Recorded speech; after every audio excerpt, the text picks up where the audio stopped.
Ja Leute, herzlich willkommen zu einem neuen Video auf meinem Kanal. Das nächste Premier League Spiel steht an. Der FC Fulham trifft auf Albion and Hove. Ich befinde mich gerade in Fulham, im drittteuersten Stadtteil Londons. Sieht man auch an den wunderschönen Häusern. Ich habe mich in eins eingenistet. Ich habe mir heute ein Airbnb genommen, das zeige ich euch gleich, weil ich mal in so einem englischen Haus schlafen wollte. Brighton and Albion, da war doch was. Stimmt, ich werde heute Abend die beiden Coaches supporten, Jonas und Fabi, die kenne ich ja gut und freue mich. Vorher schauen wir uns natürlich ein bisschen das Stadtviertel hier an und dann geht's ins Stadion. Ich nehme euch mit, bis gleich, ciao. Das ist die wunderschöne Straße zu meinem Airbnb und das ist das Haus, wo ich heute nächtigen werde, bei Jessica, einer ganz lieben Dame, die mir schon alles gezeigt hat. Ich zeige es euch mal von innen. Hier kommt man dann ins Haus rein und da geht's hoch zu meinem Zimmer. Typisch für diese englischen Häuser sind auch diese engen Gänge und hohen Treppen, alle auch mit Teppichboden ausgelegt. Das ist jetzt mein Privatraum für die Nacht. Da ist das Bett, noch Ferrero Rocher bekommen, Schränke, alles sehr gemütlich eingerichtet und da ist die Aussicht auf einen Teil von Fulham. Total liebevoll eingerichtetes Haus, ich feiere es total ab, es schaut super gemütlich aus, auch hier mit dem wunderbar beleuchteten Weihnachtsbaum, sehr schick. Und hier ist auch noch die Küche, auch wunderbar eingerichtet. Mir gefällt es richtig, richtig gut. Jessica hat mir gerade übrigens gesagt, 2,2 Millionen Euro würde das Haus heute kosten. Ja, ich bin sehr begeistert von dem Haus. Danke Jessica nochmal für deine Freundlichkeit und das Beste daran. Nur 2 Minuten Fußweg zum Craven Cottage, zum Stadion. Wir gehen jetzt schnell was essen und dann zeige ich euch ein bisschen das Viertel. Pack was. Hier kann man es deutlich sehen, von meinem Airbnb zum Stadion sind es nur wenige Schritte, heißt natürlich auch zum Stadion hin und zurück sehr entspannt und das ist wirklich ein perfekter Standpunkt. 6 Stunden vor dem Spiel werden schon die ersten Vorbereitungen getroffen, die Fernsehübertragungswägen sind schon da und da geht es zum Stadion.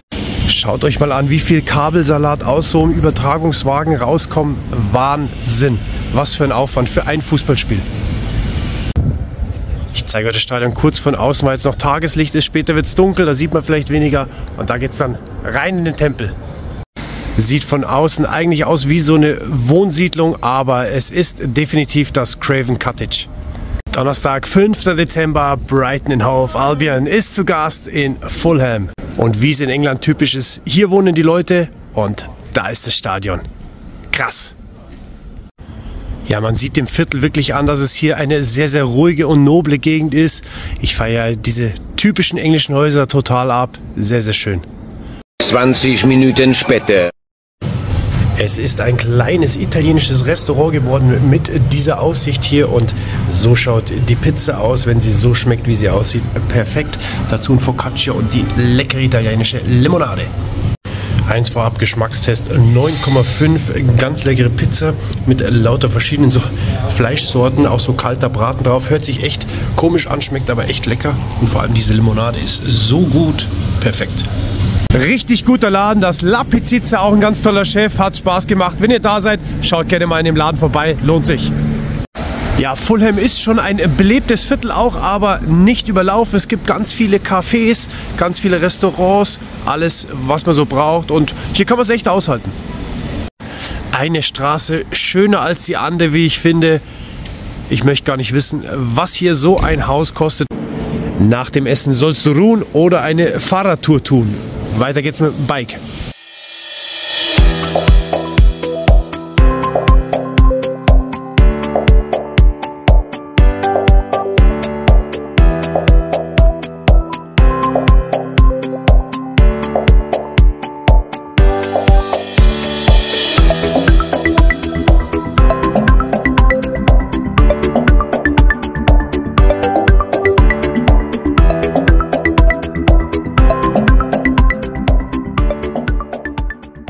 Ich bin jetzt schnell ins Nachbarviertel Chelsea gefahren und dort ist der FC Chelsea beheimatet und bin gerade eben an der Stamford Bridge. Das Stadion fast knapp über 40.000 Zuschauer. War ich auch schon drin, habe sogar eine Stadiontour gemacht.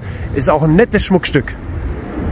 Vor dem Stadion haben sie auch so einen schön blau erleuchteten Weihnachtsbaum, riesengroß. Hier kann man auch wieder gut sehen, dass sich das Stadion in einem Wohngebiet befindet. Hier wohnen die Leute. Da ist das Stadion, die Stamford Bridge. Und ja, leider ihn habe ich auch entdeckt. Jeder kann sich erinnern. Viertelfinale gegen Spanien. Das nicht gegebene Handspiel. Danke für nichts. Am Stadion gibt es natürlich auch einen Fanshop, wo man alles vom FC Chelsea kaufen kann.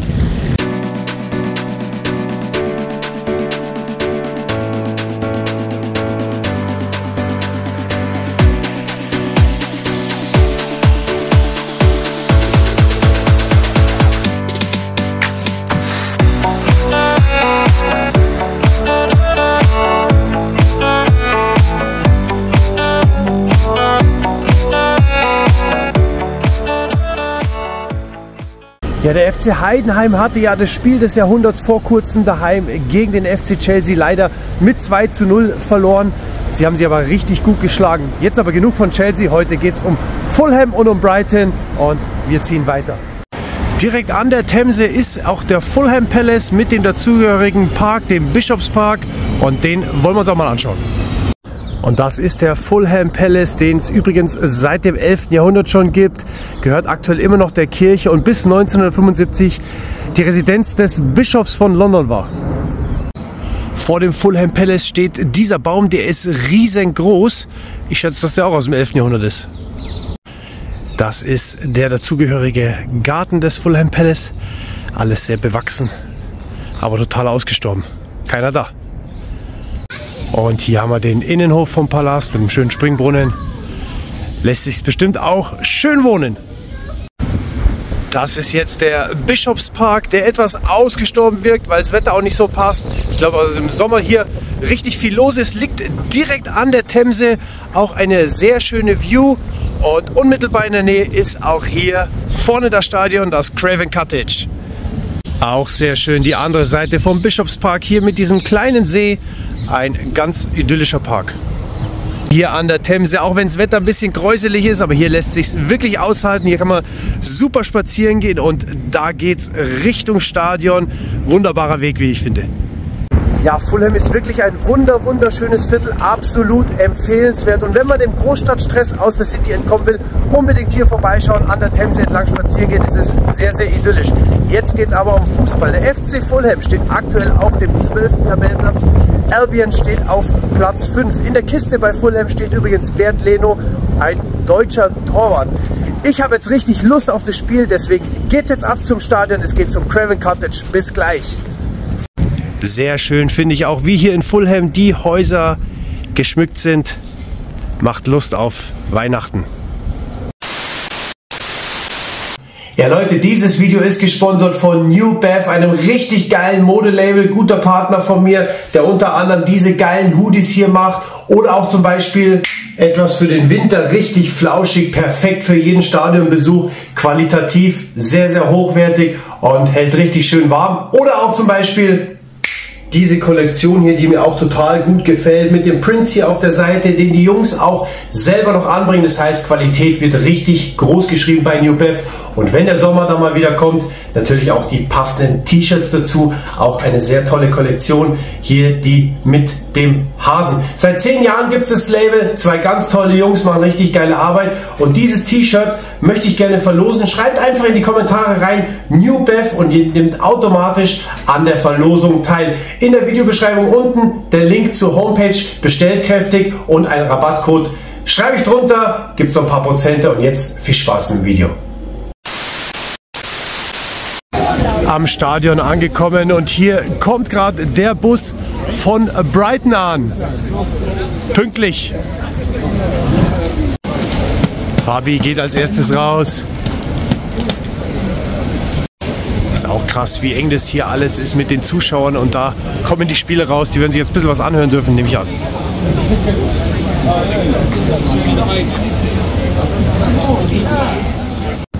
Jetzt ist hier auf der Straße natürlich einiges mehr los. Es füllt sich langsam. Die Leute kommen zum Stadion.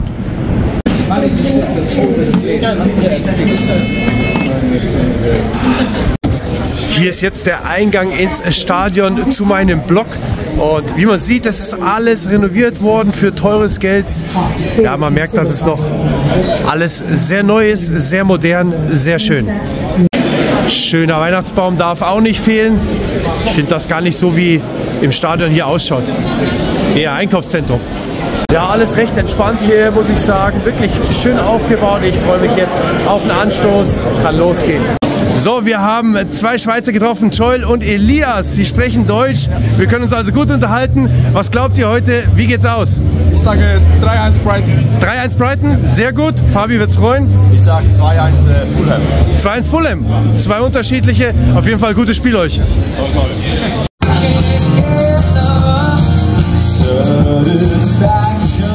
Da geht's zu meinem Platz heute, Block R06. Schauen wir mal hin.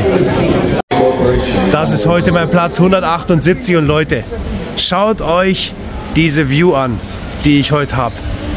Weltklasse, man kann fast nicht besser sitzen, eng dran, wunderschön und es regnet, englisches Fußballwetter, Abendspiel, geil.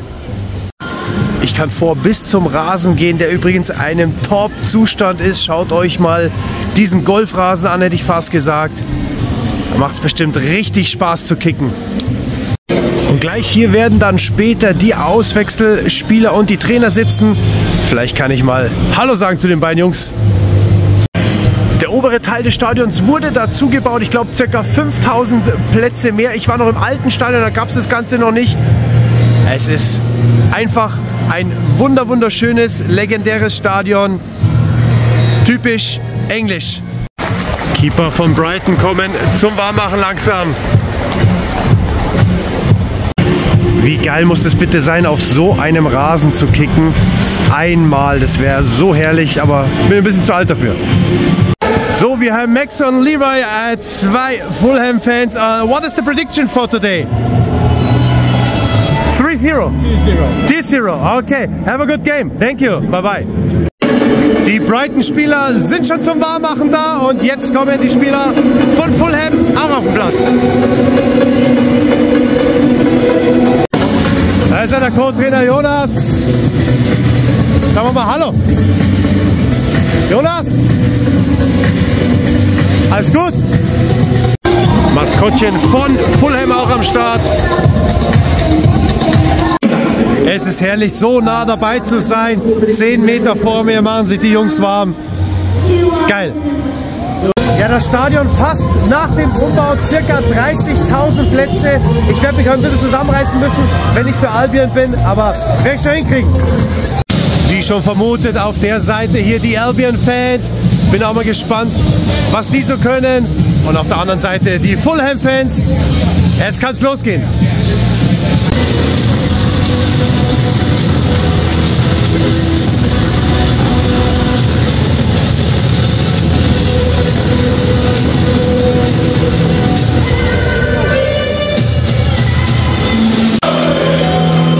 Und die Albion-Fans melden sich das erste Mal zu Wort. Das ist schon lauter als gestern im Aston Villa Park. Und die beiden Mannschaften kommen auf den Platz. Hier sind Fulham und Brighton.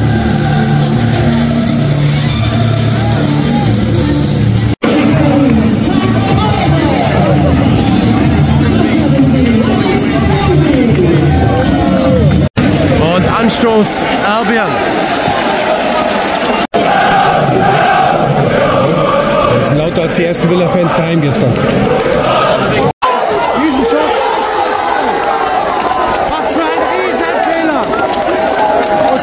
Stimmung, was für ein Riesenfehler von der Brighton-Abwehr. Was für ein Riesenfehler von der Abwehr. Steht 1-0 für Fulham. Weiter Brighton, geht schon. Brighton über rechts. Mit der Flanke, aber abgewehrt, geht noch was. Schuss. Oh, erster Schuss aufs Tor von Brighton.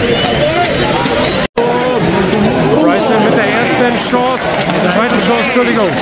Aber gut gehalten von Bernd Leno. Ecke Fulham. Oh, super Kopfball. Wahnsinnig der Hochsteig. Gute Chance Fulham. Brighton über links. Oh. Leno. Oh, was eine Riesenchance.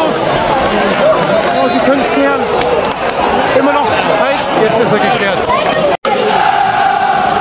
Die sind richtig laut, die Jungs hier. Er teilt richtig aus hier unten an die Spieler von Brighton. Wahnsinn.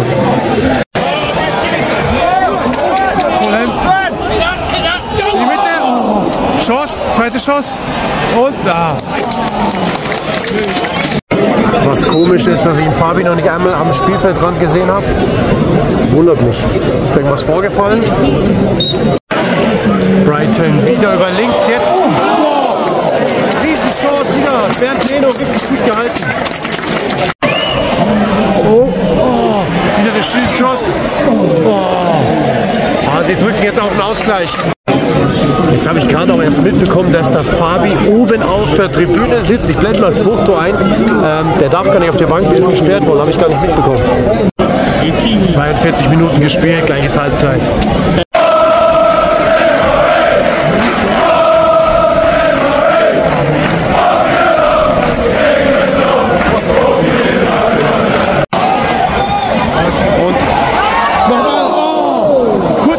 Nochmal eine Riesenchance für Fulham.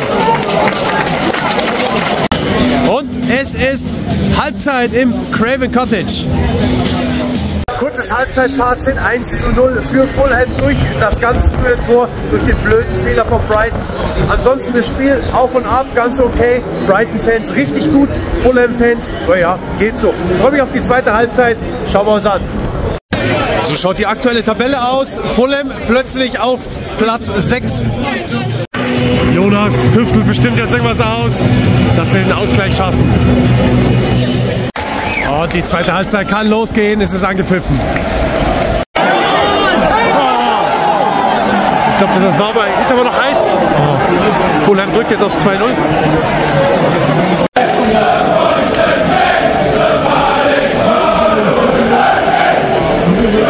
Ecke Brighton vor der eigenen Kurve. Oh, schade. Erste Chance für Brighton. Jetzt habe ich den Ausgleich leider nicht drauf. Gut gespielt. 1:1 für Brighton. Nicht für Brighton, sondern 1:1.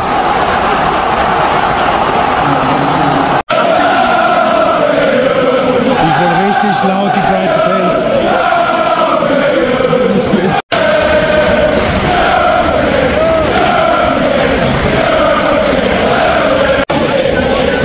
Brighton über links. Gefährlich.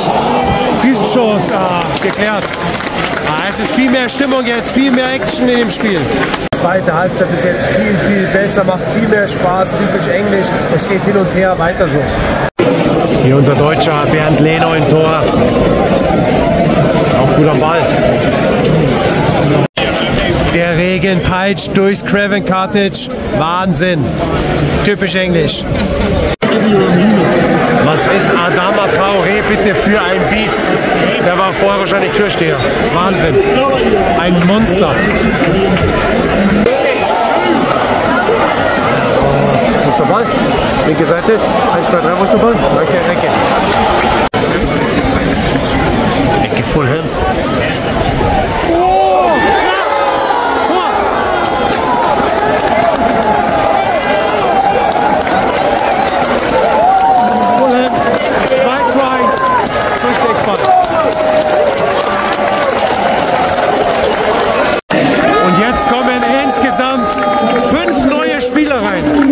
Das kann jetzt richtig bunt werden. 80. Minute steht 2:1 für Fulham. Hätte man vermeiden können. Adama Traoré. Adama Traoré mit einem Traumtor, muss ich sagen. Geil durchgetankt. 3:1. Das dürfte es gewesen sein.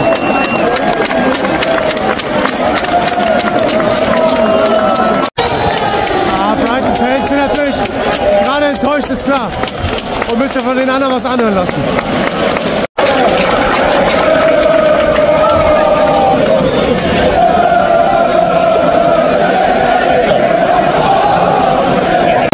Ja, in England gibt es Stress manchmal. So muss sein.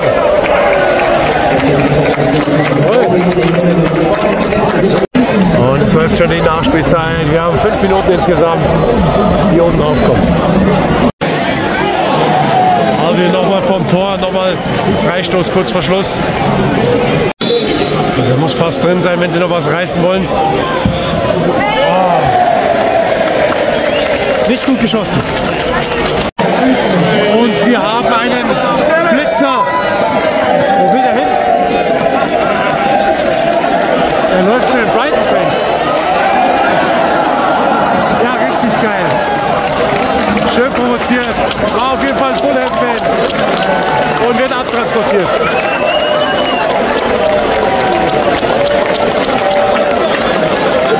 Beste Aktion im Spiel. Schlusspfiff im Craven Cottage. Endstand 3:1. Endstand im Craven Cottage 3:1 für Fulham. Am Ende würde ich sagen, ja, verdient, hätte auch andersrum gehen können. Egal, es war ein gutes Spiel, vor allem die zweite Halbzeit hat richtig Spaß gemacht. Es war grundsätzlich wieder ein richtig geiler Ausflug. England, was soll ich sagen? Ihr werdet mich auf jeden Fall wiedersehen. Das war der letzte Vlog für dieses Jahr. Lasst mir bitte kostenlos ein Abo da, dass wir nächstes Jahr wieder weitermachen können. Ich freue mich, wenn ihr dabei wärt. Ich wünsche euch jetzt schöne Weihnachten, einen guten Rutsch ins neue Jahr. Alles Gute für euch. Bis bald. Ciao, Servus, viele Grüße aus Fulham. Bye, bye.